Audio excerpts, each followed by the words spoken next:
Bonjour à tous. Ce support de présentation détaille la logique du référentiel du BTS collaborateur juriste notarial et notamment les liens qui existent entre les termes bloc de compétences, compétences, savoir associé, indicateur d'évaluation et enfin tâches et activités.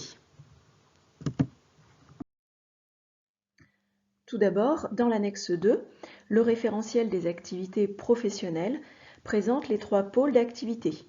Le pôle 1, accompagnement du client selon les règles déontologiques. Le pôle 2, conduite d'un dossier en droit des personnes, de la famille et du patrimoine familial. Et le pôle d'activité 3, ici présenté, conduite d'un dossier en droit des biens dans le domaine immobilier de l'entreprise. Chaque pôle liste les activités professionnelles déclinées en tâches qu'un titulaire du diplôme pourra accomplir. Ainsi, pour la partie conduite d'un dossier en droit des biens dans le domaine immobilier, nous pouvons repérer 5 activités. L'activité 1, pratique des opérations immobilières. L'activité 2, pratique des baux, qui nous servira d'exemple par la suite.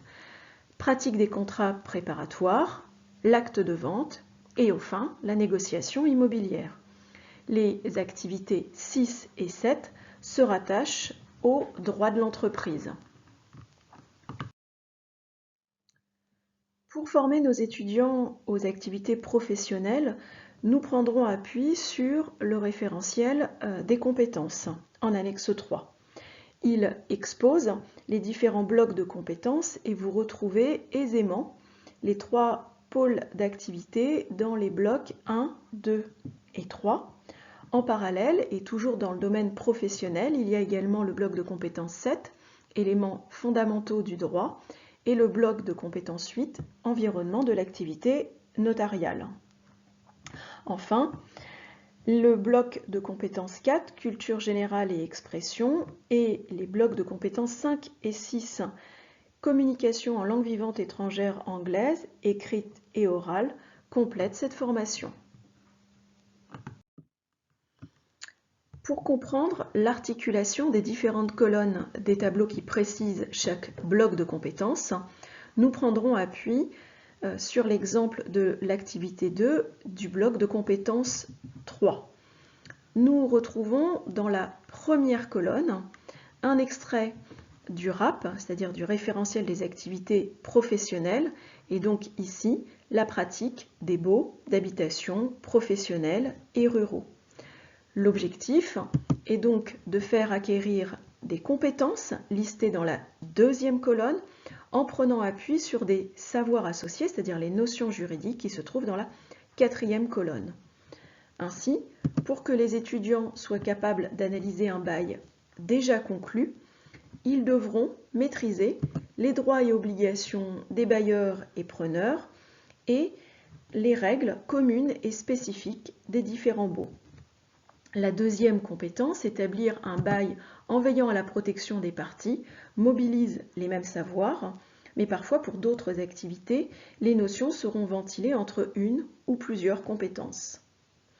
Enfin, l'apprentissage du droit notarial est mis en œuvre dans le cadre de contextes didactisés qui permettent aux étudiants de traiter des dossiers concrets. Comment contrôler l'acquisition des compétences? Eh bien, dès que l'étudiant a validé chaque indicateur en lien avec la compétence visée, alors la compétence est acquise. Très concrètement, lorsque les étudiants savent identifier les parties, qualifier le bail, déterminer le contenu et évaluer la durée d'un bail déjà conclu, alors nous pouvons attester qu'ils maîtrisent l'analyse d'un bail déjà conclu. Pour la deuxième compétence, elle impose de valider tous les indicateurs, c'est-à-dire identifier les parties, qualifier le bail, etc., mais aussi établir la liste des pièces nécessaires à la rédaction du bail et la mise en œuvre des demandes, le choix pertinent et l'adaptation des clauses à la situation et la réalisation des formalités liées à la conclusion du bail. Ainsi, nous pourrons affirmer que les étudiants sont en capacité d'établir un bail en veillant à la protection des parties. Alors c'est normal, hein, parce qu'avant de savoir rédiger un contrat, il faut bien évidemment savoir analyser l'acte. Ces compétences permettront aux futurs titulaires du BTS-CJN de réaliser les différentes tâches qui lui seront confiées dans le cadre de ses activités professionnelles. Dernière remarque, la colonne indicateur d'évaluation des compétences permet de faire la jonction entre les savoirs, c'est-à-dire les notions juridiques, et les compétences à faire acquérir. Elle donne des informations très concrètes pour pouvoir mettre en action nos étudiants. En complément du référentiel, nous avons à notre disposition un guide pédagogique. Il ne s'impose pas aux enseignants comme le référentiel, mais c'est une ressource d'accompagnement très utile car il propose des conseils pédagogiques et didactiques. Il vient apporter des précisions sur les modalités pour valider les indicateurs d'évaluation. Il contextualise les savoirs associés. Il indique les limites des notions juridiques et la difficulté dans le traitement des dossiers. Il conseille des contextes réels à didactiser et des démarches pédagogiques. Et enfin, il établit des transversalités avec le bloc 7 pour l'approfondissement des notions juridiques, mais aussi les compétences développées dans le bloc 1. Voici un extrait du guide pédagogique, toujours avec cette activité 2, pratique des baux. Et en jaune, vous avez la première compétence à faire acquérir, donc analyser un bail déjà conclu. Et bien ici, le guide pédagogique vient expliciter l'indicateur d'évaluation en lien avec cette compétence en reformulant, en détaillant un petit peu les attentes avec par exemple ici, les étudiants doivent être en mesure de qualifier le bail, d'identifier les parties en présence et de repérer les principales clauses d'ordre public qui sont ensuite précisées. Pour la deuxième compétence, établir un bail en veillant à la protection des parties, alors bien sûr, nous allons toujours nous appuyer sur les informations en lien avec la première compétence, mais ensuite nous avons des précisions sur les indicateurs d'évaluation nécessaires à l'acquisition de cette deuxième compétence. Par exemple, les étudiants doivent être à même de déduire les conséquences de cette qualification du bail sur le traitement du dossier, qui va conduire ensuite à la rédaction de l'acte authentique. Le professeur peut entraîner les étudiants à choisir parmi une liste de clauses proposées là où les clauses pertinentes en fonction du contexte. Le professeur propose la rédaction de clauses d'un bail à conclure. Le professeur explique les démarches nécessaires pour sécuriser l'acte et protéger les parties. Et un peu plus loin, les étudiants détaillent et réalisent les différentes formalités postérieures à l'égard des parties et des organismes partenaires. Ainsi, ce document d'accompagnement facilite la compréhension de ces indicateurs d'évaluation qui sont précisés et il oriente leur mise en œuvre. Ce guide donne donc un cadre pour le professeur vis-à-vis des étudiants. Le guide contextualise également les savoirs associés. Effectivement, nous retrouvons dans ce document systématiquement toutes les notions juridiques que nous devons travailler avec nos étudiants. Parfois, ces savoirs sont repris tels quels. Par exemple, vous avez ici la reprise des différents baux d'habitation professionnelle et les baux ruraux, mais parfois ils sont reformulés.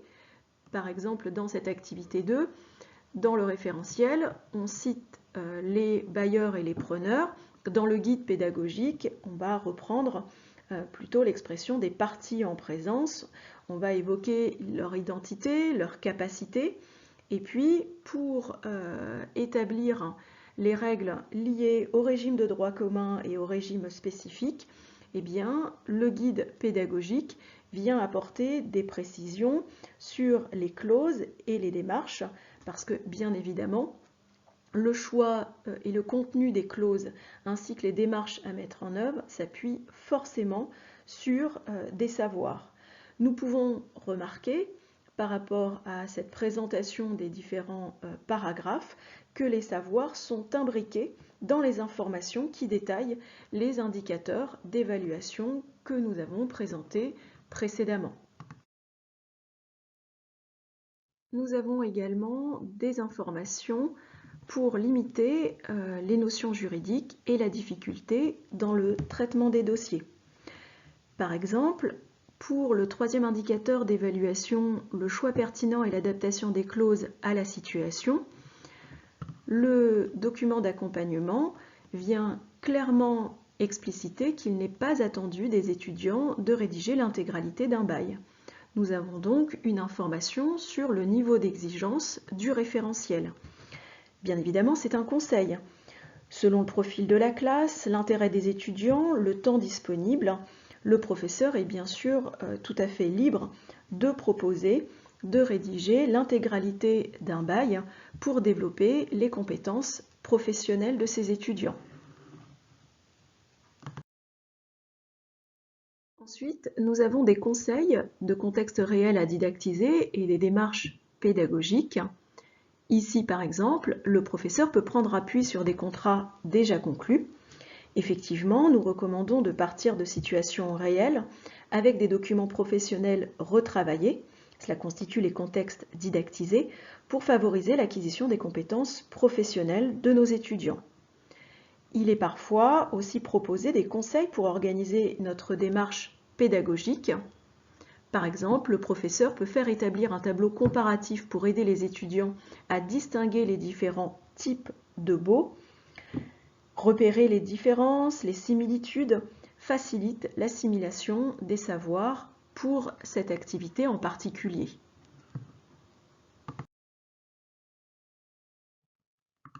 Enfin, le guide pédagogique établit les transversalités avec les autres enseignements. Ce n'est pas toujours évident, lorsque nous devons nous emparer d'un nouveau référentiel, d'avoir immédiatement une vue d'ensemble et de pouvoir établir des liens avec les autres blocs de compétences. Le guide vient donc préciser les transversalités pour construire nos progressions et notamment avec nos collègues. Pour cette activité 2 pratique des baux, eh bien, le document d'accompagnement vient préciser que les notions d'obligation et de contrat seront approfondies dans le bloc de compétences 7, éléments fondamentaux du droit, et qu'il peut être utile d'établir un lien avec le bloc de compétences 1, accompagnement du client selon les règles déontologiques, notamment pour expliciter l'intérêt de l'authentification, puisque dans la pratique des baux, nous étudierons le bail authentique.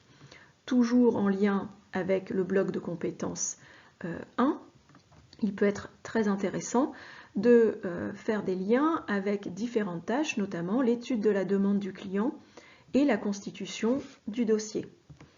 En conclusion, le guide pédagogique est une ressource qui vise à accompagner les enseignants dans la compréhension et la mise en œuvre du référentiel.